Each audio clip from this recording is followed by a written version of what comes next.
اعوذ باللہ من الشیطان الرجیم بسم اللہ الرحمن الرحیم الحمد للہ والصلاة والسلام علی اہلہا ولعنۃ اللہ علی اہلہا اما بعد قال اللہ تبارک و تعالی فی کتاب المجید و فرقان الحمید بسم اللہ الرحمن الرحیم وما ارسلنک الا رحمۃ للعالمین۔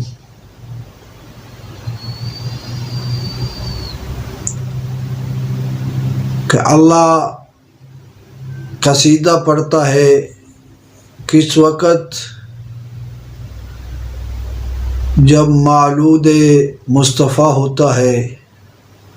آج کس کا مولود ہے، آج کس کا ظہور ہے، آج کس کا میلاد ہے، میلاد مصطفیٰ ہے جو سبب تخلیق کائنات ہے، جو سبب معرفت اللہ ہے، کیونکہ اللہ نے فرمایا کنت کنزن احببت ان عرفا خلقتک یا محمد، کہ میں چھپا ہوا خزانہ تھا، میں نے کہا کہ میں پہچانا جاؤں تو اس وقت میں نے تجھے خلق کیا۔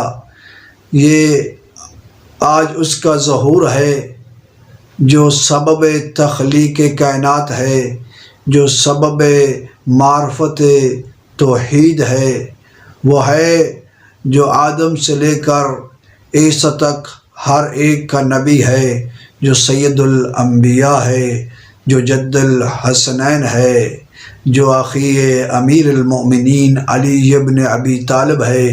آج اس کا جائے ظہور ہے، آج اس کا ظہور کا وقت ہے، ولادت کا دن ہے۔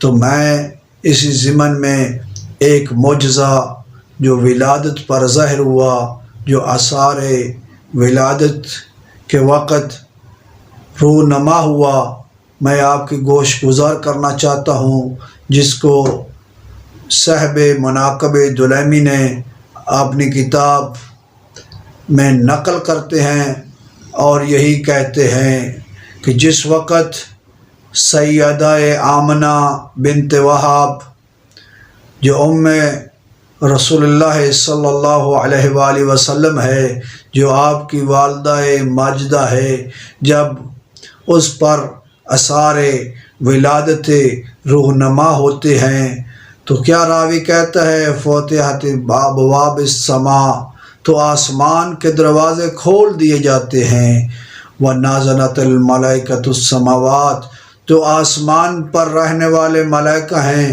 وہ زمین کی طرف جوق در جوق آ رہے ہوتے ہیں۔ تو پھر کیا ہوتا ہے، اللہ حکم دیتا ہے جو زمین پر ملائکہ ہیں کہ تم پہنچو میرے حبیب کے استقبال کے لیے۔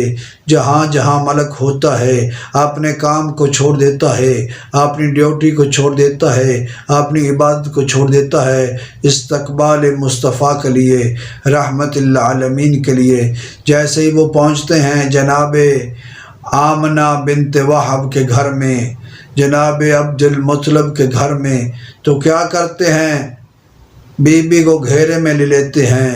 تو اس وقت ایک دوسری کتاب میں لکھا ہے کہ بی بی فرماتی ہے میں نے چند عورتوں کو دیکھا ہے جو آپس میں گفتگو کرتی ہیں تو ان کی بشریت کی طرح گفتگو نہیں ہے، ان کی آدمیت کے لیے گفتگو نہیں ہے، وہ میرے ساتھ گفتگو کرتی ہیں، مجھے خوش کرتی ہیں۔ اسی سما میں رحمت للعالمین کے ظہور ہوتا ہے، جیسے ہی محمد مصطفیٰ کا ظہور ہوتا ہے تو اس وقت پوری دنیا جو ہوتی ہے وہ نور سے بھر جاتی ہے، منور ہوتی ہے۔ وَتَبَاشَرَتْ بِهِ مَلَائِكَةُ السَّمَاوَاتِ، جب یہ خوشی دیکھتے ہیں، زمین کو منور دیکھتے ہیں تو اس ولادت پر وہ ایک جشن مناتے ہیں۔ جشن میں وہ ایک دوسرے کو مبارکبادی دیتے ہیں۔ جیسے ہی مبارکیں دیتے ہیں تو کیا زمین پر کیا ہوتا ہے، ان کثرت الاصنام علی وجوہہا، تو اس وقت جو خانہ کعبہ میں بتوں کو رکھا جاتا ہے وہ منہ کے بل گرتے ہیں، اگر میں کہوں کہ وہ جو بت تھے جن کی لوگ عبادت کرتے تھے وہ محمد مصطفیٰ رحمت للعالمین کو سجدہ کر رہے تھے، سجدہ کر کے کہتے تھے وائل قریشن، قریش کے لیے وائل ہے، کیوں؟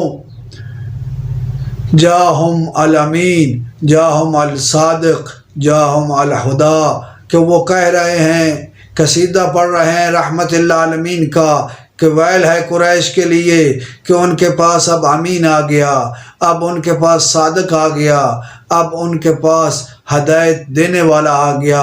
تو راوی کہتا ہے سامع من الصوت بیتن، کہ میں نے صوت کو، آواز کو سنا، کس کی طرف سے آ رہی ہے؟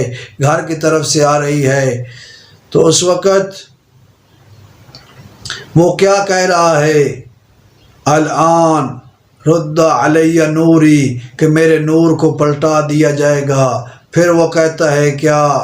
الان یجی زواری، کہ اب میرے پاس زوار آئیں گے۔ الان تحرو انجاس، کہ وہ کیا کریں گے؟ وہ میرے گھر کو پاک کریں گے۔ میں یہ کہنا چاہتا ہوں کہ جو جد الانبیاء جب بنا رہے تھے، اللہ نے فرمایا ابراہیم میرے گھر کو اس طرح پاک رکھنا جس طرح پاک رکھنے کا حق ہے، وہ پاک رکھنے کا وقت آ چکا ہے۔ صاحب کتاب نے کہا کہ جو پہلی علامت ظاہر ہوئی وہ یہ ہے کہ زمین اور دن اور رات کو زلزلے آتے رہے، ثلاثۃ ایام و لیالہا، کہ 3 دن 3 راتیں زلزلہ آئے۔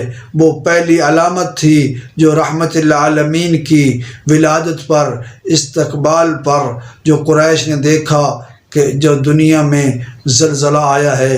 اور بھی علامت ہے، جیسے 14 جو ہے کنکرے گرنے شام کے محل سے، کسر نورواں سے، اور پھر اس طرح جو آتش کدہ تھا ایران میں اس کا خاموش ہونا، اور باقی بھی علامات انشاءاللہ بعد میں ذکر کریں گے۔ والحمد للہ رب العالمین۔